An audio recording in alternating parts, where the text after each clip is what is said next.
আজকে ডেস্টিনি গ্রুপের সম্পদগুলো রক্ষণাবেক্ষণের ব্যাপারে একটা আইডিয়া শেয়ার করব। আশা করছি এই আইডিয়াটা ইমপ্লিমেন্ট করলে আমাদের ডেস্টিনির জন্য বিষয়টা খুবই ইতিবাচক হবে এবং বর্তমান হাইকোর্ট অ্যাপয়েন্টেড বোর্ড এবং মালিক পক্ষে যারা আছেন আপনারা চাইলে আইডিয়াটা বিবেচনা করতে পারেন। তো এই আইডিয়াটা শেয়ার করার আগে আমি গতকালকের সার্বিক কিছু ঘটনাবলী নিয়ে একটু আলোচনা করি। গতকালকে সাংবাদিক ইলিয়াস হোসেনের ইউটিউব চ্যানেলে 15 মিনিটসের একটা প্রোগ্রাম দেখলাম বৈশাখীকে কেন্দ্র করে, এবং এর মাধ্যমে আমরা বৈশাখীতে কি পরিমাণ দুর্নীতি এবং অনৈতিক কার্যকলাপ হয়েছে বিগত দিনগুলোতে সেগুলো আমরা কিন্তু জানতে পেরেছি। তো বাই দ্য ওয়ে, গতকালকে আবার আমাদের মালিক পক্ষের একটা অংশ তারা গিয়েছিলেন বৈশাখী পরিদর্শনে। তো বিষয়টা ভালো লেগেছে। আমি যারা বৈশাখী টিভির পরিদর্শনে গিয়েছিলেন, আমি মালিক পক্ষের যারা গিয়েছিলেন সহ অন্যান্য যারা গিয়েছিলেন সবাইকে ধন্যবাদ জানাই। তো ধন্যবাদ জানাই এই জন্য যে আসলে আমাদের সম্পদগুলো এখন সরেজমিনে পরিদর্শন করাটা অত্যন্ত জরুরি হয়ে পড়েছে। বিশেষ করে আমি এর আগেও দুই একটা এপিসোডে এভাবে বলেছিলাম যে আমাদের সম্পদগুলো আসলে মালিক পক্ষের অবস্থান থেকে ইনভেন্টরি করা জরুরি। আমরা যারা বিনিয়োগকারী আছি আমরা তো অফিসিয়াল ইনভেন্টরি করতে পারবো না, ওইটা মালিক পক্ষের অবস্থান থেকেই অফিসিয়াল ইনভেন্টরি করতে হবে। দেন আমরা বিনিয়োগকারীরা হয়তো বা রক্ষণাবেক্ষণের ক্ষেত্রে সহযোগিতা করতে পারি। জনাব আলমাসউদ্দিন চলে এসেছেন পুরানা পল্টন, ঢাকা থেকে। Thank you. তো আমি আমাদের সম্পদগুলো রক্ষণাবেক্ষণের ক্ষেত্রে যে আইডিয়াটা, সেই আইডিয়াটা শেয়ার করার আগে আমি আরও কয়েকটা সম্পদের ব্যাপারে একটু তথ্য দিয়ে নিই। যেমন আমি ডেস্টিনি প্রিন্টিং প্রেসের একটা কথা বলেছিলাম। আমাদের মালিক পক্ষে যারা আছেন তারা দয়া করে বিষয়টা বিবেচনা করতে পারেন। এর আগেও কিন্তু একবার বলেছিলাম আমরা। আব্দুর রহমান রিজভি লিখেছেন ধন্যবাদ। জি, আপনাকেও ধন্যবাদ। তো এই যে ডেস্টিনি প্রিন্টিং প্রেসের ক্ষেত্রে আরিফা আক্তার লিখেছেন আসসালামু আলাইকুম। ওয়ালাইকুম সালাম। তো ডেস্টিনি প্রিন্টিং প্রেসের ব্যাপার নিয়ে বিস্তারিত আলোচনা এর আগে আমি একবার করেছিলাম, এই কারণে এর সার্বিক তাত্ত্বিক বিষয়গুলো আমি এর আলোচনায় না গেলাম। মানে ডেস্টিনি প্রিন্টিং প্রেসের বর্তমান অবস্থানটা গোপীবাগে, ঢাকার গোপীবাগে KM দাস লেনে, এটা আপনারা অনেকেই জানেন। তো বর্তমানে এই সম্পত্তি একদম গার্জিয়ানলেস অবস্থায় পড়ে আছে। তো আমাদের প্রতিষ্ঠানের পক্ষ থেকে বৈশাখীতে যেভাবে গতকালকে মালিক পক্ষের অবস্থান থেকে একটা পরিদর্শন করা হলো, সেমভাবে আমি মনে করি আমাদের বাকি সম্পদগুলো মালিক পক্ষের অবস্থান থেকে পরিদর্শন করাটা জরুরি। তো আমাদের ডেস্টিনি প্রিন্টিং প্রেসের অবস্থানে মালিক পক্ষের অবশ্যই আমি মনে করি যাওয়া উচিত, এবং এটারও একটা সামগ্রিক পরিদর্শন শেষে একটা ইনভেন্টরি করা এবং প্রতিষ্ঠানটাকে এবং সম্পত্তিগুলোকে নিয়ন্ত্রণে আনাটা আমি মনে করি খুবই জরুরি। কারণ যেই সম্পদগুলো বিভিন্নভাবে অন্য কারো দখলে আছে সেগুলো দখল করাটা হয়তোবা একটু জটিলতা হতে পারে, কিন্তু যে সম্পদগুলো খালি পড়ে আছে, মানে গার্জিয়ান নেই, যে সম্পদগুলো পড়ে আছে সেই সম্পদগুলো অবশ্যই গার্জিয়ান না থাকা সম্পদগুলো অবশ্যই দ্রুত টেক অফ করাটা জরুরি, এবং এটা তুলনামূলক সহজ। আলমাসউদ্দিন লিখেছেন ডেস্টিনি গ্রুপের বেদখল হওয়া সম্পদগুলো ক্রমান্বয়ে নিজেদের দখলে আনতে হবে, শুরু হোক বৈশাখী টেলিভিশন দিয়ে। জি, ইনশাআল্লাহ। তো ডেস্টিনি প্রিন্টিং প্রেসের পাশাপাশি আমাদের ডেস্টিনি প্রিন্টিং প্রেসের যদি ইনভেন্টরি করা হয় এবং এগুলো পরবর্তীতে কিভাবে ম্যানেজমেন্ট করা যেতে পারে সে ব্যাপারে আমি আইডিয়া শেয়ার করব। শুরুতেই তো বলেছি, আগে সম্পদগুলোর ব্যাপারে একটু ধারণা দিয়ে নেই। দ্বিতীয়ত দেখেন, আমাদের আরও একটা সম্পদ আছে যে মাহতাব সেন্টারের পিছনের যে জায়গাটা, ওই যে এই সাবেক তত্ত্বাবধায়ক সরকারের সাবেক উপদেষ্টা মরহুম আলী আকবর খান, ওনার শাশুড়ির কাছ থেকে যে জায়গাটা কেনা হয়েছিল এই মাহতাব সেন্টারের সংলগ্ন ঠিক পেছনে যে জায়গাটা আছে এটা এতদিন ওই যে পল্টনের এক আওয়ামী লীগের নেতা ওই যে মোস্তফা জামান পপি, সম্ভবত সে এটা ডিল করতো বা নিয়ন্ত্রণ করতো। তো এখন হেরাই তো আছে দূরের উপরে, এখন তো তাহলে এই জায়গা নিয়ে তো মাতবরি করার কেউ নাই। তাহলে এই জায়গাটাও কিন্তু ইনভেন্টরি করে নিয়ন্ত্রণে নিয়ে কিন্তু কাজে লাগানো যেতে পারে। তো কাজে লাগানোর প্রক্রিয়াগুলো কি হতে পারে, এই আইডিয়াগুলো আমি একটু পরে শেয়ার করব। তারপরে আপনার সাহারা সেন্টারের যে ফ্লোরগুলো আছে, মাহতাব সেন্টারের যে ফ্লোরগুলো আছে, আলিস সেন্টারের যে ফ্লোরগুলো আছে, এই যে এগুলো দ্রুততম সময়ে কিন্তু একটা ফরমেশনে এনে কাজে লাগানো সম্ভব এবং এখান থেকে আয় বের করা সম্ভব।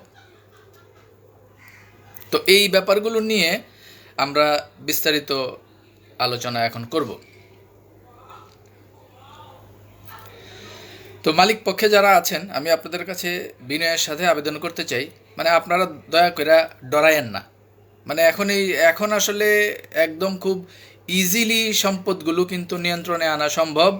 তার উপর আবার হাইকোর্ট অ্যাপয়েন্টেড বোর্ডের সামগ্রিক নিয়ন্ত্রণ এবং হাইকোর্ট অ্যাপয়েন্টেড বোর্ডের সমস্ত সমর্থন আপনাদের কাছে আছে এবং রাষ্ট্রীয়ভাবে আপনাদেরকে হাইকোর্ট অ্যাপয়েন্টেড বোর্ড করে সব কিছু আপনাদেরকে বুঝিয়ে দেওয়া হয়ে গেছে। আর তার উপর এখন রাষ্ট্রীয় পট পরিবর্তনের এই পর্যায়ে এসে এখন আসলে এগুলোর ক্ষেত্রে আপনারা, আমাদের ধারণা, অনেকে হয়তো বা চিন্তাভাবনা করছেন কিছু যদি হয়। বিশ্বাস করেন তেমন কিছুই হবে না, ভয়ের কিছু নেই। আপনারা এই যে দেখেন বৈশাখীতে যে কালকে গেলেন, কোনো সমস্যা হয়েছে? হয় নাই। এইভাবে সবগুলো সম্পত্তি ধীরে ধীরে আপনারা মুভ করেন, দেখবেন এগুলো আপনাদের নিয়ন্ত্রণে চলে আসবে। এত জটিলতা এখন আর হবে না, এটা কনফার্ম থাকেন ইনশাআল্লাহ।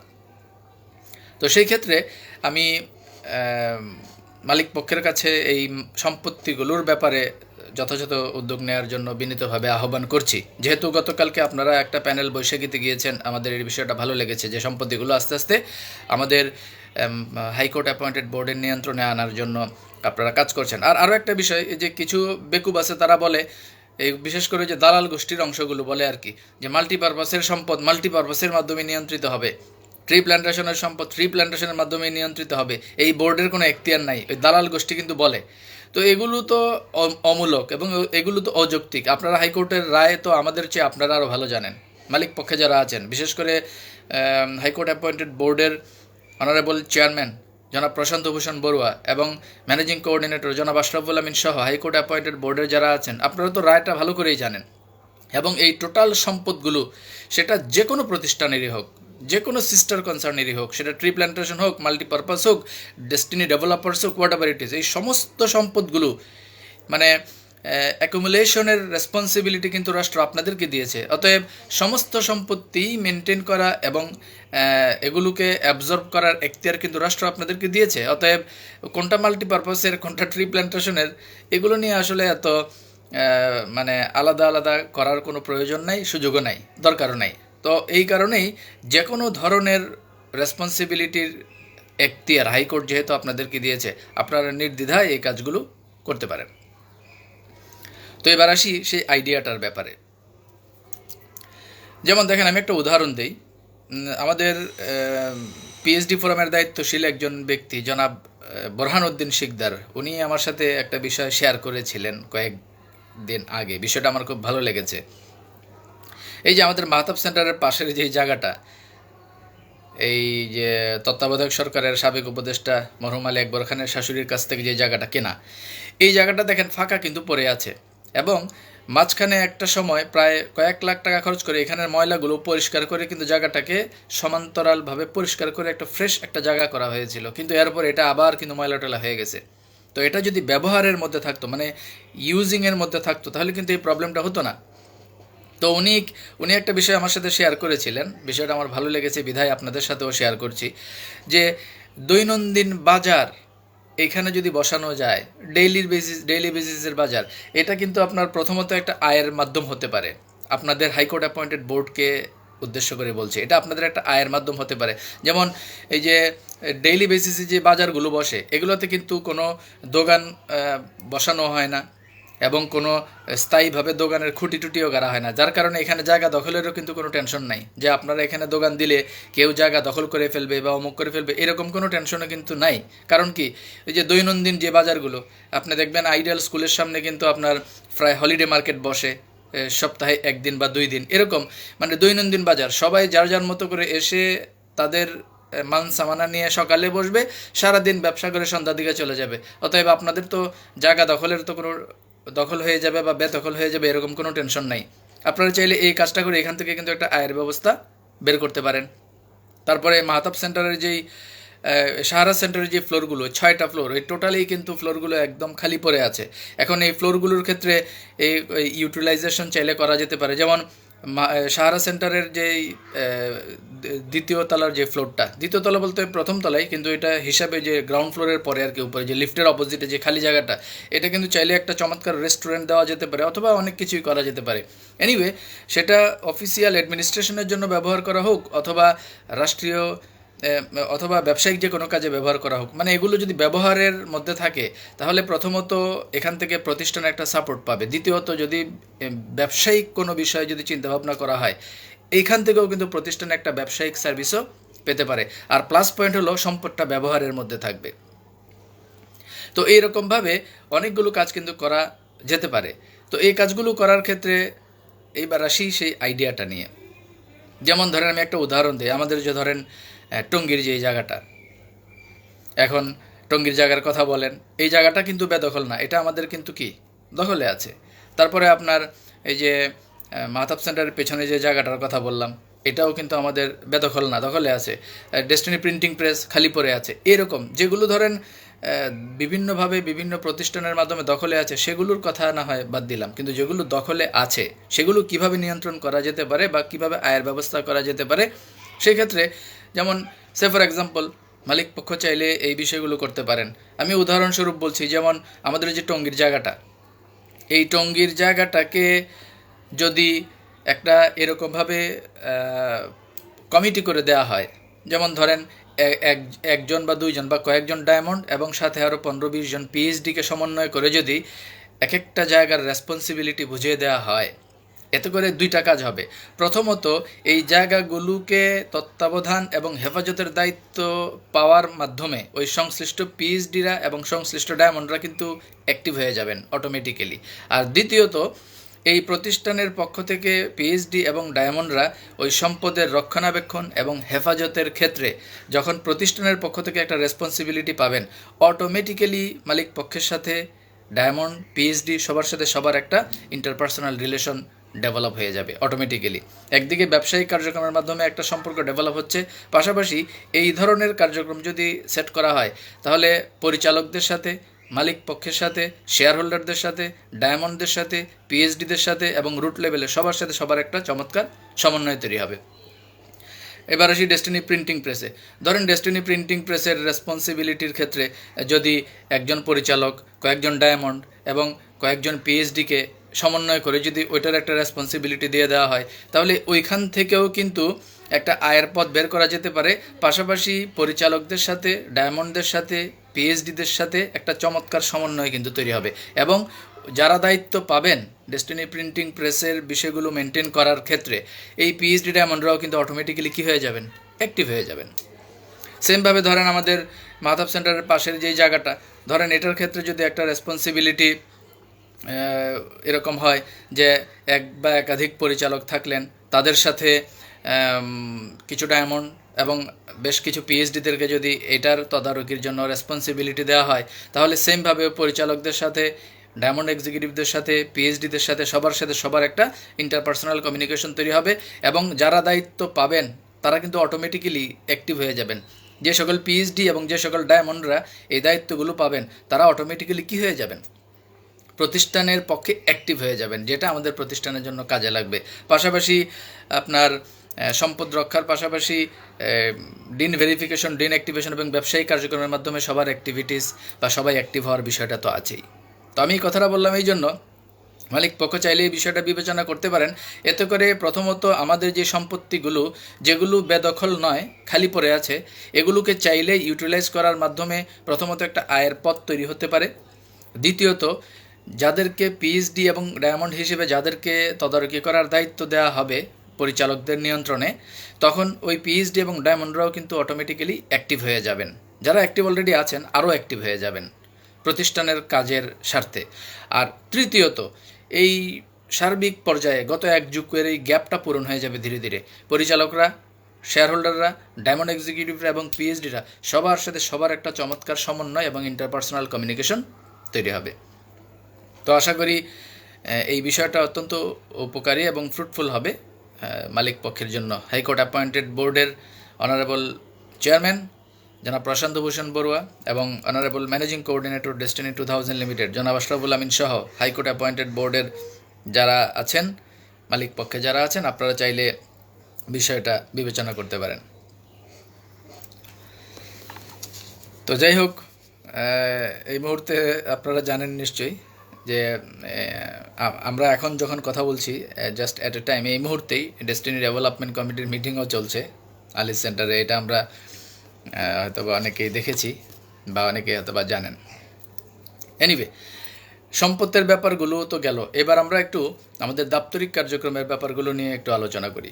দাপ্তরিক কার্যক্রমের ক্ষেত্রে আমাদের ডিন ভেরিফিকেশন শুরু হয়ে গেছে আলহামদুলিল্লাহ। এখন ডিন অ্যাক্টিভেশনের কাজটা যত দ্রুত শুরু করা যায় আমরা মালিক পক্ষের কাছে এই ব্যাপারে দ্রুত ডিন অ্যাক্টিভেশনের ক্ষেত্রে আমরা জোর আবেদন জানাচ্ছি। সাপ্তাহিক সভা শুরু হয়ে গেছে, প্রতি শুক্রবারে এখন সভা হচ্ছে আলহামদুলিল্লাহ। আশা করি আগামী শুক্রবারেও হবে। এটাও আমাদের একটা গুরুত্বপূর্ণ ইস্যু আমাদের প্রাতিষ্ঠানিক কার্যক্রমের ক্ষেত্রে। তো আমরা এখন সাপ্তাহিক যে সভা রেগুলার হচ্ছে, এটার পাশাপাশি আমাদের মান্থলি পিএইচডি কনফারেন্স শুরু করাটাও মনে হয় খুবই একটা সময়ের দাবি বা সময় উপযোগী একটা বিষয়। আশা করি মালিক পক্ষ এই বিষয়টাও বিবেচনা করবেন। বিশেষ করে আমাদের পিএইচডি কনফারেন্সটা হলে অনেক পিএইচডিরা যারা আছেন তারা পিএইচডি কনফারেন্সের আলোকে বা পিএইচডি কনফারেন্স হচ্ছে এই বিষয়টা জানলে অনেকেই তখন অ্যাক্টিভ হবেন বা আরও অনেকেই আসা যাওয়া শুরু করবেন। তো আমরা মান্থলি পিএইচডি কনফারেন্স শুরু হোক এই ব্যাপারেও মালিক পক্ষের কাছে আবেদন জানাচ্ছি।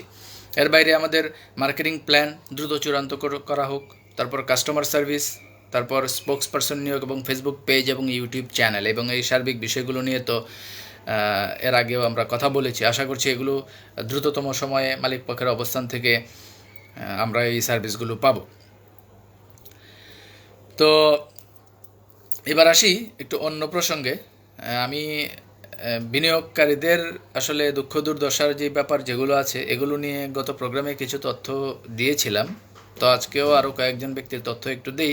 মালিক পক্ষের কাছে এই মেসেজগুলো পৌঁছানো দরকার দ্রুততম সময়ে সকল সমস্যা সমাধানের ক্ষেত্রে। ওনারা সকলেই যেন অ্যাক্টিভ হয়ে কাজ করতে আগ্রহী হন, এই জন্য সবার জন্য বিষয়গুলো জানা দরকার। পাবনা সদরের জনাব অংশপতি বিশ্বাস, উনি আমাদের একজন বিনিয়োগকারী। উনি ট্রি প্ল্যান্টেশনে বিনিয়োগ করেছেন 70,000 টাকা, মাল্টিপারপাসে বিনিয়োগ করেছেন 1 লাখ টাকা এবং এই পর্যন্ত উনি 35,000 টাকা ফেরত দিয়েছেন। উনি পাবনা মানসিক হাসপাতালের স্ট্যাটিস্টিক্স অফিসার হিসেবে কর্মরত আছেন। তো চাকরি করে যে বেতন টেতন পাচ্ছেন সেগুলো দিয়ে কিন্তু অনেকের টাকা উনি ফেরত দিয়েছেন। মালিক পক্ষ আশা করি বিষয়গুলো গুরুত্ব সহকারে বিবেচনা করবেন। আমাদের বিনিয়োগকারীদের আসলে কি অবস্থা এই মুহূর্তে যাচ্ছে। আরও একজন বিনিয়োগকারী আছেন আমাদের চাঁপাইনবাবগঞ্জের নাচল থেকে জুবাইদ আহমেদ শাম্মী, লিখেছেন মেহেরপুরে 17 বিঘা জায়গা সহ একটি রেডি মিনারেল ওয়াটার এবং mango juice factory, Hitech Food নামে একটি ফ্যাক্টরি আছে। এটা এখন অনেক জঙ্গল হয়ে গেছে এবং অযত্নে পড়ে আছে এবং এর ইনস্ট্রুমেন্ট চুরি হয়ে গেছে। জি জনাব জুবাইদ আহমেদ শাম্মী, আপনাদের মেহেরপুরেই এই জায়গাটি। তো আমি মালিক পক্ষের কাছে বিনীতভাবে আমি আহ্বান করব এই সম্পদ রক্ষণাবেক্ষণের ক্ষেত্রেও যদি 2-1 জন পরিচালক, কয়েকজন ডায়মন্ড এবং স্থানীয় গোটা 20 বা গোটা 50 পিএইচডিদের সমন্বয়ে যদি একটা সেট আপ তৈরি করে দেওয়া হয় এটাকে মেনটেনের জন্য, তো সেই ক্ষেত্রে আশা করি এইখান থেকেও একটা ভালো রেজাল্ট প্রতিষ্ঠান পেতে পারে। আমি এ ব্যাপারেও মালিক পক্ষের কাছে বিনীতভাবে আহ্বান করছি। ওয়েল, বলছিলাম যেটা যে আমাদের আরও একজন বিনিয়োগকারী জনাব তারিমুল করিম, নাচল চাঁপাইনবাবগঞ্জের। উনি ট্রি প্ল্যান্টেশন এবং মাল্টিপারপাস সব কিছু মিলে 1 লাখ টাকার মতো ওনার ইনভেস্ট আছে এবং ওনার টাকা ফেরতের পাশাপাশি ওনার আরও একটা দুঃখজনক ঘটনা ঘটেছে যে বিনিয়োগকারীর অবস্থান থেকে অনেকেই এসে ওনার ঘরের আসবাবপত্র পর্যন্ত নিয়ে গেছে। সাইকেল, ওনার বাড়িতে যে সাইকেল একটা ছিল, ফ্যান ছিল, ঘরের ফ্যান টেন পর্যন্ত খুলে নিয়ে গেছে। এই হলো আমাদের বিনিয়োগকারী জনাব তারিমুল করিম নাচলের অবস্থা। মালিক পক্ষ আশা করি বিষয়টি গুরুত্ব সহকারে এটিও বিবেচনা করবেন। আমাদের বিনিয়োগকারীদের দ্রুততম সময়ে ব্যবসায়িক কার্যক্রম চালুর মাধ্যমে তাদেরকে এই প্রেশার থেকে মুক্তি দেওয়াটা তুলনামূলক সহজ। টাকা ফেরতটা তুলনামূলক একটু কঠিন, একটু আইনি প্রক্রিয়া, আদালতের রায়ের ব্যাপার আছে, অনেকগুলো বিষয় আছে। কিন্তু ব্যবসায়িক কার্যক্রম চালুর ক্ষেত্রে আদালতের তো রায় তো দিয়েই দিছে, আর তো কোনো ঝামেলা নাই। অতএব ব্যবসায়িক কার্যক্রমটা দ্রুত চালু করলে এই চাপ থেকে তারা কিছুটা হলেও রিলিফ পাবেন। তো মালিক পক্ষের কাছে আমরা এই বিষয়গুলো এই জন্যই উপস্থাপন করছি। আরও কয়েকজন বিনিয়োগকারীর তথ্য উপস্থাপন করছি আপনাদের কাছে। জনাব বেলাল হোসেন, উনি খিলগাঁওয়ের একজন বাসিন্দা। উনি খিলগাঁও খিদমা হসপিটালে জব করতেন, এখন আরও একটা অন্য জায়গায় জব করেন। ট্রি প্ল্যান্টেশন এবং মাল্টিপারপাস মিলে ওনার 3 লাখ টাকার মতো ইনভেস্ট আছে, এবং গত এক যুগে বিভিন্নভাবে এই পর্যন্ত উনি মানুষের 2.5 লক্ষ টাকা ফেরত দিয়েছেন। এবং এই ব্যক্তির অবস্থান থেকে চাকরি করে যা পাচ্ছেন সেখান থেকে নিজের চলা, পরিবার পরিজনের চলা, পাশাপাশি মানুষের টাকা ফেরত দেওয়া, এটা অত্যন্ত দুঃখজনক একটা বিষয়। মালিক পক্ষ আশা করি এই বিষয়টি গুরুত্ব সহকারে বিষয়গুলো বিবেচনা করবেন। আমাদের আরও একজন বিনিয়োগকারী জনাব জহিরুদ্দিন, মৌলভীবাজারের কমলগঞ্জ উপজেলার একজন বিনিয়োগকারী। উনি ট্রি প্ল্যান্টেশনে বিনিয়োগ করেছেন 20,000 টাকা এবং মাল্টিপারপাসে বিনিয়োগ করেছেন 2 লাখ টাকা, এবং এই পর্যন্ত উনি ফিল্ডের 40,000 টাকা ফেরত দিয়েছেন। ওনার ছোটোখাটো একটা ওয়ার্কশপ আছে, ওই ওয়ার্কশপ থেকে উনি টুকটাক যা আয় করেন সেটা দিয়ে নিজে চলা, পরিবার চালানো, এবং সেখান থেকে টুকটাক বিনিয়োগকারীদের টাকাও কিন্তু উনি ফেরত দিচ্ছেন। তারপর আমাদের আরও একজন বিনিয়োগকারী জনাব আব্দুর রহিম পারভেজ, চট্টগ্রামের বায়েজিদ থানার একজন বিনিয়োগকারী। ওনার বাড়ি মূলত হাতিয়া, চাকরি সূত্রে উনি চট্টগ্রাম থাকেন। উনি একটা মাল্টি ন্যাশনাল কোম্পানিতে জব করেন। উনি ট্রি প্ল্যান্টেশন এবং মাল্টিপারপাস মিলে 80,000 টাকা ইনভেস্ট করেছেন, এবং এই পর্যন্ত উনি 36,000 টাকা ফেরত দিয়েছেন। হুমায়ুন কবির রাজপাড়া, রাজশাহীর রাজপাড়া থানার একজন বিনিয়োগকারী। উনি ট্রি প্ল্যান্টেশনে 4,90,000, ডিআইবিসিতে 40,000 এবং মাল্টিপারপাসে 6 লাখ টাকা ইনভেস্ট করেছেন, এবং এই পর্যন্ত উনি 60,000 টাকা ফেরত দিয়েছেন গ্রাহকের। রাজশাহীর রাজপাড়ার একজন বাসিন্দা। মাসুদ উদ্দিন আহমেদ, বংশাল, ঢাকার বংশালের একজন বিনিয়োগকারী। বর্তমানে উনি বাওয়ানি স্কুলের একজন শিক্ষক। তো বর্তমানে উনি চাকরি সূত্রেই হোক বা ব্যবসায়িক সূত্রে হোক, যে কোনো কাজে উনি এখন ঢাকা থেকে চলে গেছেন ওনার এলাকায়, এবং ওইখানেই উনি কাজ করছেন। এই ট্রি প্ল্যান্টেশন উনি 8,000 টাকা এবং মাল্টিপারপাসে 20,000 টাকা বিনিয়োগ করেছেন, এবং এই যে বাটপারি কোম্পানি ডিটুকে অ্যাসোসিয়েটসে উনি অনেক টাকা বিভিন্নভাবে বিভিন্ন সময় বিনিয়োগ করে এখন সর্বশান্ত হয়ে খুব ক্রাইসিস ফেস করছেন, এবং এই পর্যন্ত উনি 50,000 টাকা গ্রাহকের ফেরতও দিয়েছেন। তো এইভাবেই আমাদের অনেক বিনিয়োগকারী আছে যারা দুঃখ দুর্দশার ভিতর দিয়ে যাচ্ছে। তো এই সকল বিনিয়োগকারীদের সমন্বয়ে, পিএইচডি ডায়মন্ড এক্সিকিউটিভ এবং পরিচালকদের সমন্বয়ে, সবার সম্মিলিত প্রচেষ্টায় দ্রুততম সময়ে ডেস্টিনির ব্যবসায়িক কার্যক্রম চালুর কোনো বিকল্প নাই। যত দ্রুত ডেস্টিনির ব্যবসায়িক কার্যক্রম চালু হবে ততই দ্রুত আমরা এই ধরনের প্রেশার থেকে মুক্তি লাভ করব। তো এই ক্ষেত্রে মালিক পক্ষের কাছে আমরা আবারও বিনীত আহ্বান করছি, আমাদের ব্যবসায়িক কার্যক্রম অ্যাজ আর্লি অ্যাজ পসিবল চালু করা হোক। ডিন অ্যাক্টিভেশনের ক্ষেত্রে দ্রুততম সময়ে আমরা ডিন অ্যাক্টিভেশন শুরু করতে চাই।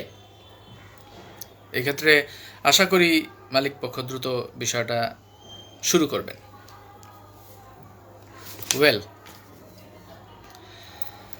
ধন্যবাদ জানাতে চাই যাদেরকে সবসময়ই আমরা ধন্যবাদ জানিয়ে আসছি, আজকেও ধন্যবাদ জানাবো। আমাদের আজকের ডেস্টিনির এই সার্বিক কার্যক্রমকে ইতিবাচক পর্যায়ে এতদূর নিয়ে আসার ক্ষেত্রে আমরা গত 3 থেকে 4 মাসে একটা রেভলিউশন ঘটতে দেখেছি ডেস্টিনির অফিসিয়াল অ্যাডমিনিস্ট্রেশনের ক্ষেত্রে, যেটা আমাদের প্রতিষ্ঠানের জন্য অত্যন্ত ইতিবাচক। বিশেষ করে বৈষম্যহীন কর্মসংস্থানের প্রয়োজন, ডেস্টিনি গ্রুপের পুনর্জাগরণ, এই স্লোগান নিয়ে আমাদের ম্যানেজিং কোঅর্ডিনেটর জনাব আশরাফুল আমিন যখন লগ ইন করলেন আমাদের সাথে, এবং ওনার সাথে যখন ধীরে ধীরে বাকি অনেক ডায়মন্ডরা অ্যাক্টিভ হলেন, শেয়ার হোল্ডারদের সমন্বয় হলো, হাইকোর্ট অ্যাপয়েন্টেড চেয়ারম্যান সহ সকলের সাথে সমন্বয় হলো, তারপর থেকে আমরা এখন খুব চমৎকার একটা কার্যক্রম দেখতে পাচ্ছি ডেস্টিনির সার্বিক প্রেক্ষাপট মিলিয়ে।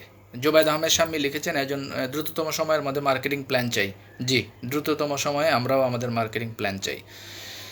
তো হাইকোর্ট অ্যাপয়েন্টেড বোর্ডের অনারেবল চেয়ারম্যান জনাব প্রশান্ত ভূষণ বড়ুয়া, ম্যানেজিং কোঅর্ডিনেটর জনাব আশরাফুল আমিন, হাইকোর্ট অ্যাপয়েন্টেড বোর্ডের অল ডাইরেক্টর সিরামনির বাদে, তারপর অল ফাউন্ডার ডিরেক্টর জনাব লায়ন মোহাম্মদ গফরানুল হক সহ যারা প্রবাসে আছেন, দেশে যারা আছেন, বিশেষ করে তলবি সভার 2 জন কারিগর জনাব আলহাজ মোহাম্মদ হোসেন এবং lieutenant general M Harunur Rashid, Bir Protik অবসরপ্রাপ্ত, আপনাদের সকলের প্রতি অশেষ কৃতজ্ঞতা। ডায়মন্ড এক্সিকিউটিভ শেয়ার হোল্ডার এবং পিএইচডি যারা আছেন আপনাদের প্রতি অশেষ কৃতজ্ঞতা। ডায়মন্ড এক্সিকিউটিভদের মধ্যে আমি জনাব মঞ্জুরুল মোর্শেদের নাম মেনশন করতে চাই। উনি খুব সিরিয়াসলি ডিন ভেরিফিকেশনের কাজটা করছেন।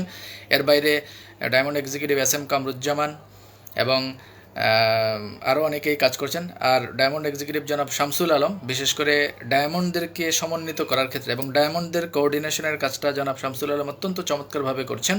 Share holder and diamond executive জনাব শামসুল আলম, আপনাকেও ধন্যবাদ। এর বাইরে আরও অনেক ডায়মন্ড আছেন যারা এই মুহূর্তে অ্যাক্টিভ হয়ে কাজ করছেন, আপনাদেরকেও অশেষ ধন্যবাদ। এক্সিকিউটিভ ফোরাম, পিএইচডি ফোরাম এবং ডিস্ট্রিবিউটর ফোরামের দায়িত্বশীল যারা আছেন, সিরিয়াসলি যারা কাজ করছেন, আপনাদের প্রতি অশেষ কৃতজ্ঞতা। আপনারা বিভিন্নভাবে ডায়মন্ডদের পাশাপাশি বিভিন্নভাবে আপনারাও আমাদেরকে চমৎকারভাবে সার্ভিস দিয়ে যাচ্ছেন। ডিন অ্যাক্টিভেশনের ক্ষেত্রে জনাব আসাদুল ইসলামকেও আমরা স্পেশাল থ্যাঙ্কস দিতে চাই। উনি প্রতিদিনই আমাদের ডিস্ট্রিবিউটরদেরকে ডিন অ্যাক্টিভেশনের ক্ষেত্রে একটা চমৎকার সার্ভিস দিয়ে যাচ্ছেন। আর এর বাইরে সামগ্রিক প্রেক্ষাপটে অন্যান্য যারা আছেন এবং অন্যান্য যারা কাজ করছেন, আপনাদের সবার প্রতি অশেষ কৃতজ্ঞতা। তো আমরা অ্যাজ আর্লি অ্যাজ পসিবল আমাদের সম্পদগুলোকে রক্ষণাবেক্ষণের মাধ্যমে প্রতিষ্ঠান যেন একটা দ্রুত আয় ঢুকতে পারে, আমরা সেই কার্যক্রম প্রতিষ্ঠানের পক্ষ থেকে দেখতে চাই। আমাদের সম্পদগুলো দ্রুততম সময়ে এই বোর্ডের নিয়ন্ত্রণে আসুক, এটাও আমরা দেখতে চাই। আমাদের প্রাতিষ্ঠানিক কার্যক্রম অ্যাজ আর্লি অ্যাজ পসিবল ডিন অ্যাক্টিভেশনের মাধ্যমে পরবর্তী ধাপে পৌঁছে যাক, সেই প্রত্যাশাও আমরা রাখছি। এর বাইরে আমাদের সকল পিএইচডি, সকল ডায়মন্ড এবং সকল শেয়ার হোল্ডার এবং পরিচালকদের সমন্বয়ে দ্রুততম সময়ে আমাদের ব্যবসায়িক কার্যক্রম শুরু হোক, এই প্রত্যাশা করছি। তো সবাই ভালো থাকবেন। নেক্সটে আমরা হয়তো বা আরও বেশ কিছু বিষয় নিয়ে আমরা আলোচনা করব। আজকের মতো এতটুকুই। আর বিনিয়োগকারীদের ক্ষেত্রে যেই কথা আমি আগেও বলি, এখনও এটাই বলবো যে আসলে আপনাদেরকে আমরা ডিন অ্যাক্টিভেশনের কথাও বলবো না, ডিন ভেরিফিকেশনের কথাও বলবো না। আপনাদেরকে আমরা কি কাজ করতে হবে এরকম কোনো পরামর্শ আমরা দিব না। আমরা শুধু আপনাদেরকে এতটুকুই বলবো, আপনাদের বিচার বিবেচনা দিয়ে যেটা আপনাদের জন্য যুক্তিসঙ্গত মনে হয়, যেটা আপনাদের বিনিয়োগের সুরক্ষার জন্য ইফেক্টিভ মনে হয় এবং যেটা আপনাদের জন্য প্রতিষ্ঠানের জন্য মঙ্গলজনক হবে বলে মনে হয়, আপনারা সেটাই করেন। জনাব আলমাসুদ্দিন লিখেছেন, ডিটুকি অ্যাসোসিয়েটস হচ্ছে প্রতারণা করার অন্যতম হাতিয়ার, এটাকে প্রতিহত করতে হবে। জনাব আলমাসুদ্দিন, এটাকে প্রতিহত করার কিছু নাই তো, এটা তো অলরেডি পোতাই গেছে, তেনাই গেছে, এটা তো শেষ, এটা নিয়ে আর টেনশনের কিছু নাই। তবে হ্যাঁ, আমাদের সচেতন থাকতে হবে। তো এনিওয়ে, সবাই ভালো থাকবেন। আসসালামু আলাইকুম।